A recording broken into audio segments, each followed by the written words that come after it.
جب سے یہ عدالت میں ہم نے یہ کہا کہ وکلا جو ہیں، جو خان صاحب کے وکلا ہیں، وہاں پہلے ہم جاتے تھے تو گھنٹوں ہمیں انتظار کرنا پڑتا تھا، اور انتظار کے لیے کوئی کمرہ، کوئی کرسی بھی نہیں ہوتی تھی. تو جس پہ فاضل جج صاحب نے حکم دیا تھا کہ ڈگنیٹی آف مین جو ہیں وہ آئینی ایک بنیادی حق ہے، تو وکلا کو ایک ڈیسنٹ ویٹنگ ایریا دینے کے لیے احکامات دیے تھے. تو میں نے عدالت کو آگاہ کیا کہ اب اس کا نتیجہ یہ نکلا کہ اب ہمیں 1.5 کلومیٹر پہلے اپنی گاڑیوں سے اتار دیا جاتا ہے. اس روڈ پہ، جس روڈ پہ گدا گاڑی چلتی ہے، موٹر سائیکل سوار، ٹریکٹر، ٹرالیاں، بسیں، سب کچھ، سب لوگ جا سکتے ہیں، لیکن خان کے وکلا کو اتارا جاتا ہے. ہمیں اپنی گاڑیوں سے اتار کے 1.5 کلومیٹر اس رمضان میں ہم پیدل جاتے ہیں، پھر ملاقات کے بعد پھر اپنی گاڑیوں کے پاس واپس 1.5 کلومیٹر آتے ہیں. تو لہٰذا جس پہ جج صاحب نے اس کا بھی نوٹس لیا اور اس حوالے سے بھی وضاحت طلب کی ہے. شرف افضل مروا صاحب، سوال میرا یہ ہے کہ آپ نے جو سپریم کورٹ میں پٹیشن دائر کی ہے، اس میں آپ کیا کہتے ہیں کہ چیف جسٹس قاضی فائزہ صاحب کو اس بینچ کا حصہ ہونا چاہیے یا نہیں ہونا چاہیے؟ کیونکہ رات کو حامد علی خان نے شاہ زیب خانزادہ کے پروگرام میں کہا ہے کہ اگر چیف جسٹس قاضی فائزہ صاحب اس بینچ کا حصہ ہوں تو ہمیں کوئی اعتراض نہیں ہوگا.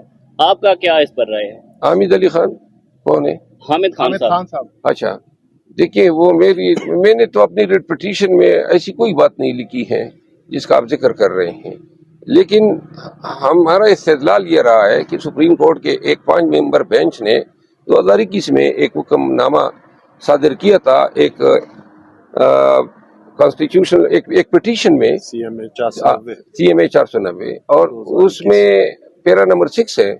اس میں بینچ نے یہ کہا تھا کہ پی ٹی آئی یا عمران خان سے وابستہ کیسز سے متعلقہ جتنے بھی کیسز ہیں ان میں محترم چیف جسٹس صاحب کو، جو موجودہ چیف جسٹس صاحب ہیں، ان کو نہیں بیٹھنا چاہیے. جی 11/2/21 صاحب، علی امین گنڈا پور صاحب نے ایک بیان دیا ہے رشوت کے حوالے سے کہ جو بندہ آپ سے رشوت مانگتا ہے آپ اس کے سر میں اینٹ دے ماریں، اور اگر کوئی پوچھے تو کہنا علی امین نے کہا تھا. کل ایک عورت نے جو ہے نا، ایک وہ بے نظیر انکم سپورٹ کا بندہ تھا، اس کے سر میں شیشہ دے مارا اور ساتھ پھاٹ کیا. کل سے تصویر وائرل ہے. تو سر اگر کوئی اس سے بڑا یہ کہاں پہ انہوں نے مارا ہے خاتون نے؟ یہ کے پی میں سوشل میڈیا پہ تصویر وائرل ہوئی ہے، اور سر اس کے بعد اس کے اوپر یہ پروپیگنڈا ہے. مروت صاحب ایڈ کر لیجئے گا. فیصل کریم کنڈی گزشتہ دنوں کہہ رہے تھے اگر علی امین گنڈا پور نے یہ بیان دیا ہے، جب علی امین گنڈا پور رشوت لے گا تو اس کے سر میں اینٹ کون مارے گا؟ دیکھیں یہ اب ایسی سوالات ہیں کہ فلاں کے سر پہ کون اینٹ مارے گا. یہ چیف منسٹر صاحب کا یہ جو بیان ہے یہ ریٹوریکل ہے. یہ بیسیکلی رشوت خوروں کو وارن کر رہے ہیں کہ اگر آپ اس طرح کام کریں گے تو لوگ مشتعل بھی ہو سکتے ہیں. اس بیان کا مقصد یہی ہے. یہ تو پریکٹیکلی وہ تو نہیں ہے کہہ رہے ہیں کہ جی کوئی آیا تو آپ اینٹ اٹھائیں اور سر پہ مارنا شروع کر دیں.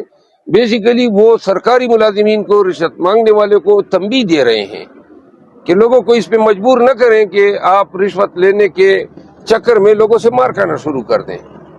آپ اس پیغام کی لغوی معنی کے بجائے اس پہ یہ سمجھنے کی کوشش کریں کہ چیف منسٹر پورے صوبے کے سرکاری ملازمین کو وارن کر رہا ہے. اب آپ آ گئے اس پہ کہ جناب وہ صحیح معنوں میں یہ تشبیہ دے رہا ہے کہ جی جو آئے بس اینٹ اٹھائے. نو، چیف منسٹر صاحب کا یہ مطلب نہیں تھا. چیف منسٹر صاحب کا مطلب یہ ہے کہ تمام سرکاری ملازمین آگاہ رہے ہیں کہ اگر آپ نے اپنے فرائض کی انجام دہی کے دوران بے ایمانی کرنے کی کوشش کی، عوام کو تنگ کرنے کی کوشش کی، تو عوام کی طرف سے جو بھی رد عمل آئے گا، حکومت جو ہے پاکستان تحریک انصاف کی ایسے لوگوں کے شکایات کا ازالہ کرے گی. بات ہوئی 2-3 معاملات تھے. ایک معاملہ تو خان صاحب کے ساتھ ملاقاتوں پہ پابندی، جس کو بعد بینچ نمبر 7 نے جو ہے وہ انڈو کر دی تھی، لیکن اس کے باوجود ان لوگوں